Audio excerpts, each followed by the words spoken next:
प्रकृति से हम बहुत कुछ सीखते हैं। प्रकृति हमें बहुत कुछ सिखाती है। प्रकृति जीवन का आधार है। प्रकृति से मुझे बहुत प्यार है। जी हाँ, और इसी प्रकृति को मैंने अपने शिक्षण का माध्यम के साथ जब जोड़ दिया तो मुझे नहीं पता था कि मेरे जीवन में यह शुभ अवसर भी आएगा कि मेरा नाम इंटरनेशनल बुक ऑफ रिकॉर्ड्स में भी छाएगा। जी हाँ, कोरोना काल में जब सारे दरवाजे बंद हो गए, हम बच्चों से, विद्यार्थियों से बहुत दूर होने लगे, तो मुझे लगा, बचपन की एक कविता दिमाग में आई, फूलों से नित हंसना सीखो, भौरों से नित गाना। और उसी कविता को मैंने अपने जीवन का आधार बनाया और हिंदी व्याकरण जैसे नीरस समझे जाने वाले विषय को मैंने प्रकृति से, और बाहर भी नहीं जा सकते थे, तो मैंने एक छोटी सी बगिया बना रखी है अपनी छत पे। उनके ही पेड़ पौधों के माध्यम से मैंने विभिन्न विषयों को समीकृत करके, एकीकृत करके, इंटीग्रेट करके हिंदी व्याकरण को पढ़ाना शुरू किया। और धीरे धीरे ये प्रयास मेरा इतना रंग लाया कि देश ही नहीं, विदेश में भी लोगों ने इसको सराहा। और आज आलम ये है कि मुझसे डिमांड की जाती है कि मैम आप मुझे इस विषय पर एक वीडियो बना कर दीजिए, क्योंकि आपका समझाने का, पढ़ाने का और प्रकृति को पाठ्य पुस्तक के साथ, विषय वस्तु के साथ जोड़ने का अनूठा ये जो तरीका है, ये बच्चों को बेहद भा रहा है। तो यह मेरा सौभाग्य है कि जिस प्रकृति से मैं जन्मी, उसी प्रकृति में मैं समा रही हूँ। प्रकृति, मैं तुझे दिन पर दिन अपना रही हूँ। धन्यवाद इंटरनेशनल बुक ऑफ रिकॉर्ड्स की संस्था को, जिन्होंने मेरे कार्य को सराहा और मुझे इस लायक समझा कि मैं आज इस प्रतिष्ठित अवार्ड को अपने सामने, अपने नाम के आगे जोड़ सकूं। धन्यवाद। गुड मॉर्निंग, नमस्कार, प्रणाम, आदाब, सत श्री अकाल। और आज की इस सुहानी सुबह में आप सभी का दिल खोल के स्वागत है।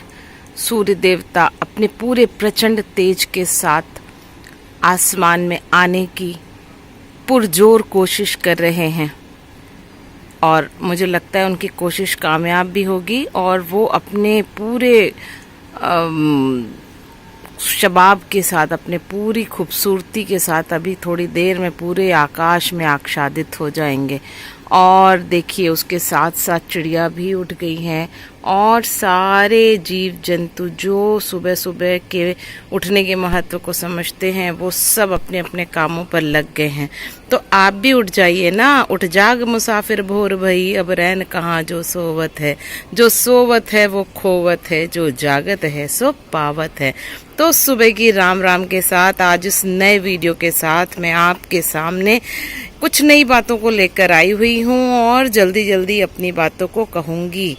अभी कुछ दिन पहले ही हम सब ने शिक्षक दिवस मनाया है। यस, मनाना भी चाहिए, क्योंकि जो भी हमें कुछ भी देता है तो उसका रिवॉर्ड ज़रूर मिलना चाहिए। 2 शब्द अप्रेजल के ज़रूर मिलने चाहिए। आपको धन्यवाद हर चीज़ का देना चाहिए। मैंने भी शिक्षक दिवस मनाया। मेरे बच्चों ने मुझे बहुत सारा सम्मान दिया। मुझे अच्छा लगा, जो हमें नई और बढ़ने की प्रेरणा देता है। लेकिन मुझे लगता है मेरे जीवन में, अगर हम अपनी बात करें तो मेरे जीवन में 2 शिक्षक सबसे महत्वपूर्ण हैं। एक मेरे अभिभावक, जिसमें माँ, उन्होंने मुझे सामाजिक चीज़ें सिखाई। मेरे पिताजी, जिन्होंने मुझे आज इस लायक बनाया, जो खुद एक शिक्षक थे और उनके पदचिन्हों पर चल के मैं आज यहाँ पर पहुँची हूँ। और उसके बाद सबसे बड़ी शिक्षक मुझे लगता है मेरे माँ बाप की भी जो शिक्षक रही होगी वो प्रकृति। प्रकृति से बड़ा शिक्षक कोई नहीं है। अगर आपको साइंस में जरा सी रुचि है या आप साइंस के बारे में जानते हो, तो आप देखो कि जो ग्रेविटेशनल फोर्स की बात की गई थी वो पहले किताब में नहीं थी। वो न्यूटन के सेब को पेड़ से गिरने को देखने के बाद किताबों में आई थी। वो मेंडल्स का जो लॉ था वो मटर के फूलों पे जो उन्होंने अपनी रिसर्च करी और उसके बाद ये पूरे विश्व को एक नई थ्योरी मिली। और आगे चलते हैं, अगर हम डार्विन की बात करते हैं, चार्ल्स डार्विन, जिन्होंने थ्योरी ऑफ इवोल्यूशन दिया, जिसमें से एक पॉइंट है सर्वाइवल ऑफ द फिटेस्ट का, मतलब जो बहुत मोटा तगड़ा है वो जिंदा नहीं रहेगा, जो बहुत बुद्धिमान है वो जिंदा नहीं रहेगा। ये कोई जिंदा रहने की शर्त नहीं है। जिंदा रहने की शर्त ये है कि जो अपने आसपास के वातावरण को के अनुसार अपने आप को ढाल ले, वो ही इस एनवायरनमेंट में जिंदा रह सकता है। और इसका इस पेड़ से बड़ा उदाहरण और प्रकृति से हमें क्या मिल सकता है।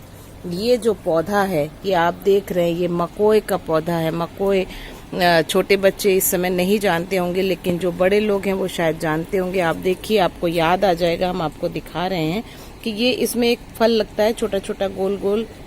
ये पकने के बाद काला हो जाता है, और जब ये काला हो जाता है तो इसका आयुर्वेद में बहुत महत्व है। और ये जो पौधा है वो शर्व है, मतलब छोटा झाड़ी नुमा पौधा होता है, छोटा पौधा होता है। लेकिन आज आप देखिए, ये मौलीश्री का पौधा, इसकी फितरत है बड़ा होना। ये अनार का पौधा, ये भी अपना पूरा रूप लेता है।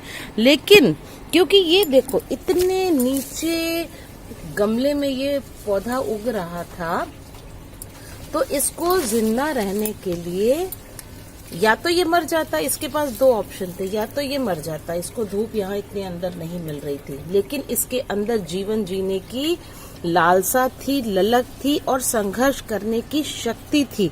और इसने अपने आप को उस एनवायरनमेंट के अनुसार अपने आप को ढाला, और आज आप देखिए कि ये एकदम से मौलीश्री के पौधे के बराबर आ खड़ा हुआ है।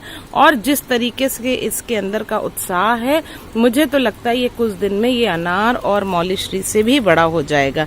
तो डार्विन की जो थ्योरी थी सर्वाइवल ऑफ द फिटेस्ट की, इससे बेहतरीन उदाहरण और कहाँ मिल सकता है, जो हमारे इस छत पे, इस बगिया में हमें देखने को मिल रहा है। एक मोटा मोटा उदाहरण की हम बात कर रहे हैं, हम बहुत ज्यादा डीप नॉलेज की बात नहीं कर रहे हैं। यहाँ पे दूसरी तरफ अगर हम आपको दिखाएं, आप सब जानते हो बैंगन का भरता सबको बहुत पसंद है। आपको पता है कि बैंगन का पौधा बहुत छोटा होता है, शब्द जैसा ही होता है। लेकिन आज आप देखो, इस बैंगन के पौधे को यहाँ पे पूरी धूप हो सकता है नहीं मिल रही हो, अगर ये इसके अंदर संघर्ष करने की शक्ति नहीं होती तो हो सकता है ये अब तक सड़ गया होता, क्योंकि यहाँ पे धूप पूरी नहीं आ रही है। लेकिन आप इसने अपने आप को एनवायरनमेंट के अनुरूप ढालने का प्रयास किया, और आज आप देखो कि कम से कम ये पौधा बैंगन का 4.5 फुट का तो हो ही गया होगा, और इसमें बकायदा पूरे फल भी आ रहे हैं। बहुत स्वस्थ फल देता है, ये कई सारे फल दे चुका है। तो ये डार्विन की अगर हम थ्योरी की बात करें तो एक मोटा मोटा उदाहरण कि जिसके अंदर अपने आप को एनवायरनमेंट के हिसाब से चेंज करने की हिम्मत या लगन या इच्छा नहीं होती, वो सरवाइव नहीं कर सकता है। अगर हम इस समय कोरोना काल की बात करें तो ये भी उदाहरण इस समय बहुत सटीक बैठता है कि हमें अपने आप को इस आज के माहौल के हिसाब से तैयार करना पड़ेगा, अपनी इम्यूनिटी को बूस्ट करना पड़ेगा, और तभी इस महामारी से हम अपने आप को बचा सकते हैं। अब आप ये देखिए, ये टायर में, एक छोटे से टायर में मैंने पपीते का पेड़ लगाया था, और आज ये देखिए, ये पपीते का पेड़ मुझसे जरा सा ही छोटा है, और मुझे लगता है कि बहुत जल्दी ही इसमें फूल और फल आने वाले होंगे। तो प्रकृति से ये इतने बड़े बड़े जो मैंने बातें कर दी, न्यूटन और मेंडल्स और डार्विन, ये छोटा छोटा अगर उदाहरण, हम बहुत ज्यादा डीप गहराई में इनकी थ्योरी की बात नहीं कर रहे हैं, लेकिन अगर मोटा मोटा उदाहरण हम देखें तो हमें अपनी प्रकृति से इसका और डार्विन ने तो अपनी थ्योरी दी ही थी बीगल जहाज पे घूमते घूमते और सब तरह के एनवायरनमेंट को देखते देखते, और तब जाके उन्होंने इतने बड़े सिद्धांत का निर्माण किया था और इतनी बड़ी बुक लिखी थी जिसको आज पूरे विश्व में सराहा जा रहा है और अपनाया जा रहा है, समझा जा रहा है। उसी तरीके से अब हम साइंस से अगर अब आप देखो ये कितनी सुंदर अपराजिता का फूल लगा हुआ है। अपराजिता तो लड़की का नाम होता है, लेकिन इस पे ये जो फूल लगा हुआ है, और आप देखो यहाँ पे मेरे इसमें तोरी लगी हुई है। मेरे शब्दों पे ध्यान दीजिएगा, मैं जोर कहाँ पे दे रही हूँ। ये बैंगन लगा हुआ है, पपीते का पेड़ लगा हुआ है, मिर्ची लगी हुई है, आम का पेड़ लगा हुआ है। अब आप ये सोच रहे होंगे कि ये मैम लगी हुई है, लगा हुआ है, क्या कह रही हैं। मैं इसके माध्यम से आपको हिंदी व्याकरण के लिंग और वचन विषय का उदाहरण दे रही हूँ। मेहंदी लगी हुई है, आंवला लगा हुआ है। तो जिन शब्दों में से हमें स्त्री जाति का होने का पता चलता है उन्हें हम स्त्रीलिंग शब्द कहते हैं, और जिन शब्दों से हमें उसके पुल्लिंग जाति से जुड़ा होने का पता चलता है उसे हम पुल्लिंग कहते हैं, जिसे हम इंग्लिश में जेंडर के नाम से जानते हैं, masculine gender and feminine gender. जैसे तुलसी लगी हुई है, तो ये लगी जिसमें बड़ी ई की मात्रा लास्ट में आए तो समझो कि वो स्त्रीलिंग है, और जिसमें आ शब्द आए वो पुल्लिंग शब्द है। मौलीश्री का जैसे पेड़ हैं जितने भी वो पुल्लिंग जाति में आते हैं। जैसे अगर हम ग्रहों की बात करें, प्लैनेट्स की बात करें, तो प्लैनेट्स जितने भी हैं वो सब पुल्लिंग जाति में आते हैं, वो चाहे वीनस हो, मार्स हो, मरकरी हो। लेकिन इसमें पृथ्वी एक ऐसा ग्रह है जो स्त्री लिंग के रूप में जाना जाता है। ये तो प्रायः हम इसीलिए कहते हैं, प्रायः कोई भी चीज यूनिवर्सल ट्रुथ अभी हम नहीं कह रहे हैं, लेकिन प्रायः ऐसा होता है। जैसे नदियों के नाम हैं वो हमेशा स्त्रीलिंग होंगे, लेकिन पर्वतों के नाम जो होंगे वो हमेशा पुल्लिंग होंगे। तो इस तरीके से अब हम इसकी पहचान कैसे करें?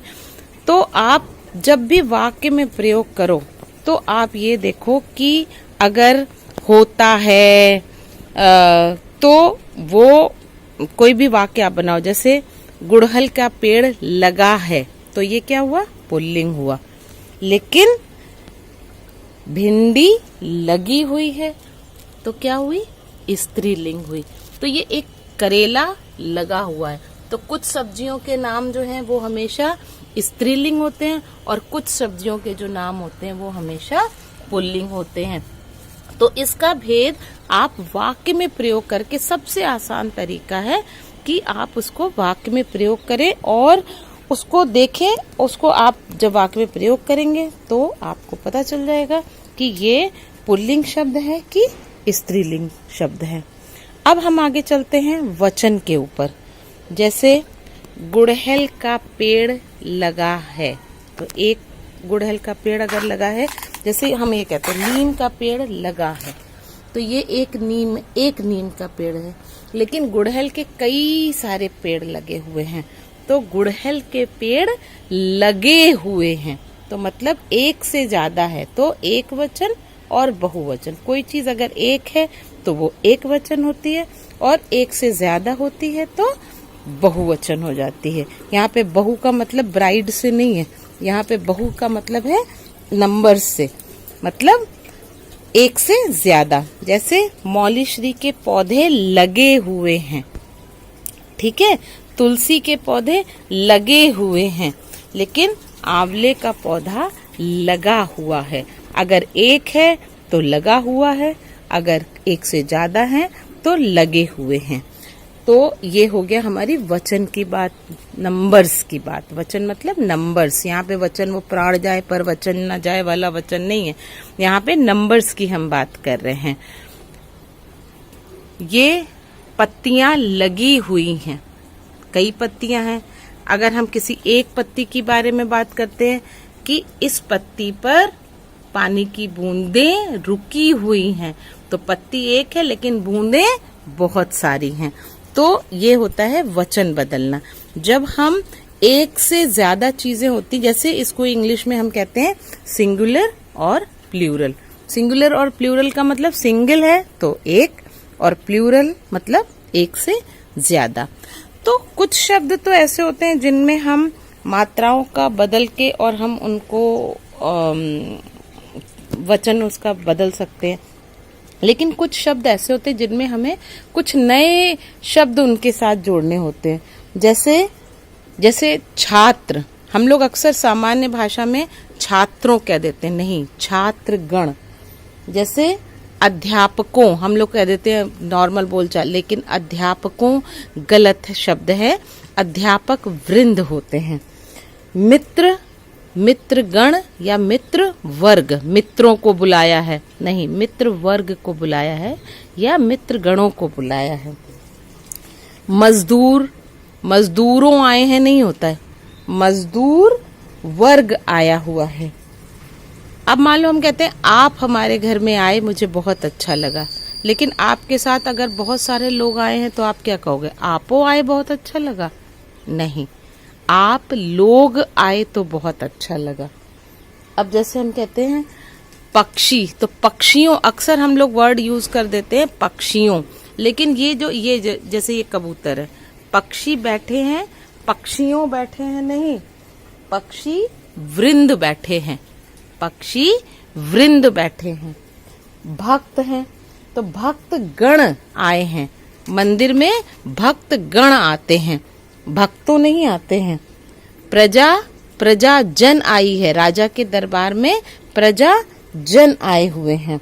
तो इस तरीके से हम ये देखते हैं कि एक वचन को बहुवचन में बनाने के लिए कई बार हम मात्राओं को बदलते हैं और उस हिसाब से हमारा वाक्य भी बदल जाता है। कुछ शब्द ऐसे होते हैं जो सदा एक वचन में ही प्रयोग किए जाते हैं, जैसे पानी, पानी बह रहा है, पानियां बह रही है नहीं कहते हैं, पानी बह रहा है। आकाश, नीला आकाश छाया हुआ है, लेकिन आकाशों नहीं कहते हैं। वर्षा हो रही है, वर्षाओं हो रही है नहीं, वर्षाएं हो रही हैं नहीं कहते हैं।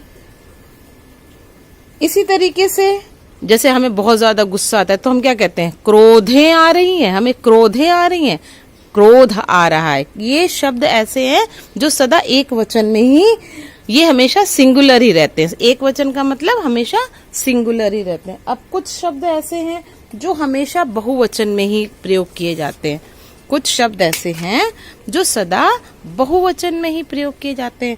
अब जैसे मेरे तो होश उड़ गए, उड़ गए, ये तो हो गया आपका बहुवचन, इसका जो वाक्य का अंत हो रहा है बहुवचन से हो रहा है। लेकिन होश उड़ गए, होश उड़ गए मतलब होश तो एक ही है, कई बहुत सारा होश होता है, लेकिन ये हमेशा बहुवचन में, होश कोई एक ही होता है तो वो हमेशा लेकिन एक वचन में ही सदा बहुवचन में ही प्रयोग किया जाता है।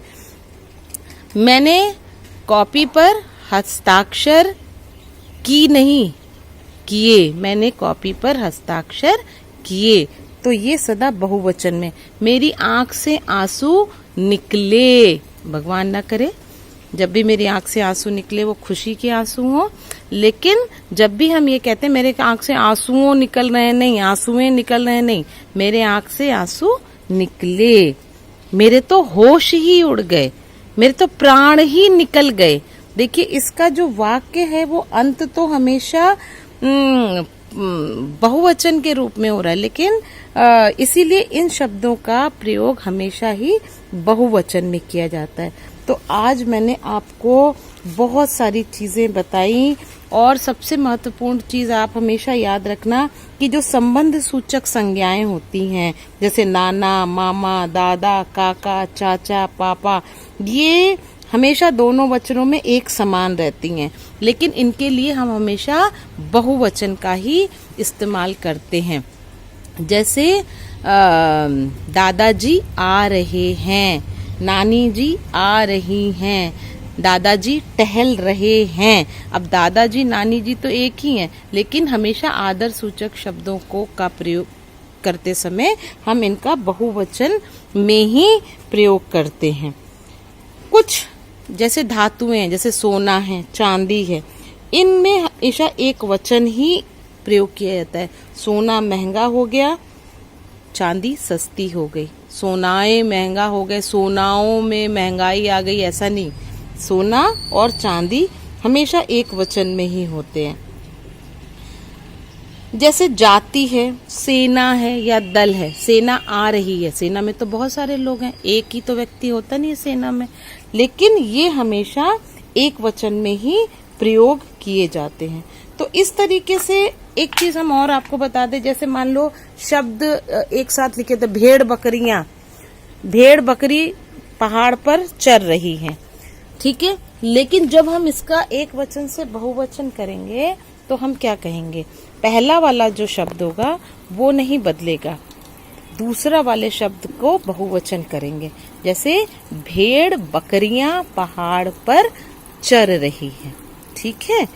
तो इस तरीके से आज मैंने आपको दिखाया भी, बताया भी, और बहुत अच्छी जानकारी मुझे लगता है कि मैंने दी है आपको, चाहे वो डार्विन की थ्योरी हो, चाहे न्यूटन की थ्योरी हो, और वो चाहे मेंडल्स लॉ हो, और लिंग और वचन साथ में। तो इस मकोई के पौधे की संघर्षशीलता को प्रणाम करते हुए, इसके जीने के जज्बे को प्रणाम करते हुए, इसके अपने आप को पर्यावरण, अपने एनवायरनमेंट के अनुकूल ढालने के इस गुण को प्रणाम करते हुए मैं आज की वीडियो समाप्त कर रही हूँ। अगली वीडियो में फिर मिलूंगी, तब तक के लिए bye bye.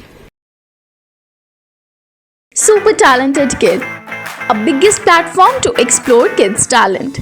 A proud moment to make your kid recognized worldwide. An opportunity to get honored in an award show. Also get a chance to meet with Bollywood celebrity. Apply now. Log on to www.internationalbookofrecords.com and for more details call 9646 803875 7973 222208. Super Talented Kid, one in a million.